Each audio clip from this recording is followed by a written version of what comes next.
News Telangana assembly సమావేశాన్ని live లో చూద్దాం.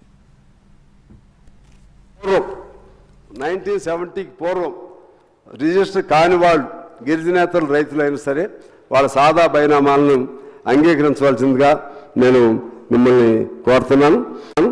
అలాగే పిఓటి పేరుతో దాదాపు 18 లక్షల ఎకరాలు మీరు బయటకు తీసుకొస్తా ఉన్నారు, సంతోషం.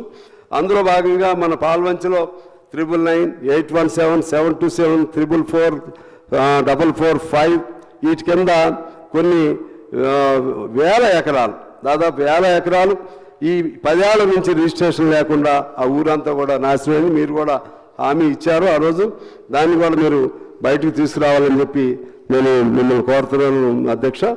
అదేవిధంగా ఎల్ఆర్ఎస్ బీఆర్ఎస్ని కూడా త్వరితగతిన అప్రూవల్ అయ్యే విధంగా చేయాలని కోరుతా ఉన్నాను. అలాగే ఈ సర్వేకి సంబంధించి ఇంతకుముందు అక్బర్ గారు చెప్పినట్లుగా మన సర్వే ఎప్పుడో 1940లో జరిగింది అధ్యక్ష. ఆనాడు నిజాం నవాబుల కాలంలో జరిగింది అధ్యక్ష. అప్పటి నుంచి ఇంతవరకు సర్వే జరగలేదు. మీరు డ్రోన్ ద్వారా సర్వే చేస్తూ ఉంటున్నారు, సంతోషం. నిజామాబాద్లో శాటిలైట్ ద్వారా చేశారు, ఫెయిల్ అయిందని అంటున్నారు. అందువలన డ్రోన్ ద్వారా చేయించండి, మాన్యువల్గా కూడా సర్వే చేయించండి. మాన్యువల్గా సర్వే ఇదంతా చేయాలంటే చాలా టైం పడుతుంది. ఇప్పటికే చాలా అక్రమాలు జరిగి ఉన్నాయి, చాలా టైం పడుతుంది. కాబట్టి ఇప్పుడు మనం 2014 ముందు ఉన్నటువంటి పుస్తకాలను యథాతథంగా అలో చేసి ఇప్పుడు ఈ కొత్త సర్వే ప్రకారం ఏమైనా జరిగి ఉంటే దాని ప్రకారంగా సరి చేయమని నేను మిమ్మల్ని కోరుతున్నాను. ఇదంతా సరి అయ్యే వరకేనైనా అనేసరికి మళ్ళీ ఎంతకాలం పడుతుందో కూడా మీకు తెలియదు. అందువలన అదొకటి గమనించమని కోరుతున్నాను అధ్యక్ష. అలాగే కౌలు రైతుల చట్టం 2011 గురించి పొందుపరచలేదు. ఇది ఆనాటి కాంగ్రెస్ ప్రభుత్వమే తెచ్చిన చట్టం. అది 2011 చట్టాన్ని గత కాంగ్రెస్ ప్రభుత్వం తీసుకొచ్చింది. దాన్ని పొందుపరిచి కౌలు రైతులకు కూడా హక్కులు ఉండే విధంగా మీరు చర్యలు తీసుకోవాలని చెప్పి నేను మిమ్మల్ని కోరుతున్నాను. అంటే పట్టేదారులకు ఇబ్బంది ఉండొద్దు. కౌలు రైతులు చాలామంది మేధావులు ఉన్నారు, కోదండరెడ్డి గారు వాళ్ళందరికీ కూడా తెలుసు. అది వాళ్ళని పిలిచి వీళ్ళకి కూడా వాళ్ళ పంటలు పోయినా లేకపోతే ఇంకోటైనా నష్టపరిహారం వచ్చే విధంగా ఆ విధంగా చేయాలని చెప్పి నేను మిమ్మల్ని కోరుతున్నాను. అదేవిధంగా అసైన్డ్ భూములకు సంబంధించి క్రయ విక్రయాలు రెగ్యులైజ్ చేయడానికి 2018 ఇంతకుముందు చెప్పాను మీకు. ఈ విధంగా అన్ని కవర్ అయినాయా? ఓకే. అలాగే అధ్యక్ష, విఆర్ఓలు పరీక్ష పెట్టాలని అంటున్నారు. ఎందుకంటే చాలా ఏళ్ళు పనిచేసిన వాళ్ళు ఇప్పుడు పరీక్ష అంటే మరలా కష్టం అవుతుంది. కాబట్టి విఆర్ఓలకి పరీక్ష, వాళ్ళ అనుభవం చాలా అనుభవం. విఆర్ఓలని మీకు తెలుసు, పాత పట్వారీలు వాళ్ళు. అందువలన వాళ్ళని సర్వీస్లో ఉపయోగించుకోమని కోరుతున్నాను. విఆర్ఏలు 61 సంవత్సరాలు దాటిన పేరుతో వాళ్ళ పిల్లలకి ఎవరికి లేకపోవటం వలన 3700 మంది రోడ్డును పడ్డారు. వాళ్ళకు కూడా అవకాశం ఏమని చెప్పి నేను కోరుతా ఉన్నాను. అలాగే ఎలక్షన్ అయిన వెంటనే మామూలుగా ఎలక్షన్ ట్రాన్స్ఫర్స్ ఉంటాయి అధ్యక్ష.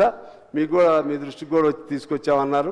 14 నెలలు అయింది. ఎంఆర్ఓలు ఎండిఓలు ఎవరు ఎక్కడ వాళ్ళు అక్కడే ఉన్నారు తప్పితే వాళ్ళ యథాతథ స్థానాలకు వెళ్ళలేదు.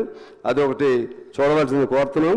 అదేవిధంగా బంచిరాయి, అటవీ, ప్రభుత్వ భూములు, సీలింగు, అసైన్మెంటు వీటన్నిటిని అంచనా వేసి పట్టాలు ఇవ్వాల్సిన అవసరం ఉందని మిమ్మల్ని కోరుతున్నాను. ఎందుకంటే వైఎస్ రాజశేఖర రెడ్డి గారి కాలంలో 7 లక్షల ఎకరాలు 6 విడతలుగా పట్టాలు ఇచ్చారు, 7 లక్షల ఎకరాలకి. మరలా ఇప్పుడు మీరు ఈ 10 ఏళ్ల కాలంలో 1 ఎకరం కూడా ఇవ్వలేదు. అందువల్ల సీలింగు, మళ్ళీ ఒకసారి చెప్తున్నా, బంచిరాయి, అటవీ, ప్రభుత్వ భూములు ఇవి ఎవరి కింద ఉంటే వాళ్ళకి, పేదవాళ్లకు మీరు పట్టాలు ఇవ్వాలని చెప్పి మిమ్మల్ని అధ్యక్షుల ద్వారా మిమ్మల్ని కోరుతా ఉన్నాను. అదేవిధంగా కోనేరు రంగారావు కమిటీ సిఫార్సుల్ని అమలు చేయటానికి ప్రయత్నం చేస్తున్నట్టుగా ఏమీ మెన్షన్ చేయలేదు. కోనేరు రంగారావు సిఫార్సులు కూడా చాలా వాల్యుబుల్ సిఫార్సు ఉన్నాయి. వాటిని కూడా మీరు కవర్ చేయాలని చెప్పి కోరుతూ ఆఖరిగా ఒక మాట చెప్పి నేను సెలవు తీసుకుంటాను అధ్యక్ష.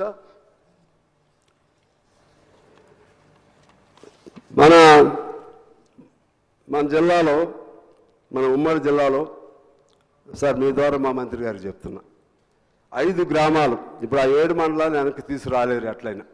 ఆ 5 గ్రామాలు ఒక ప్రాంతం మీకు తెలుసు, ఇక దాన్ని అంత లోతు సమయం తీసుకొని కన్నాయిగూడెం, ఎటపాక, గొండాల, పిచ్చుకలపాడు, పురుషోత్తంపట్నం, దానివల్ల ఎక్కడ ముంపు లేదు, ఎవరికి ఇబ్బంది లేదు.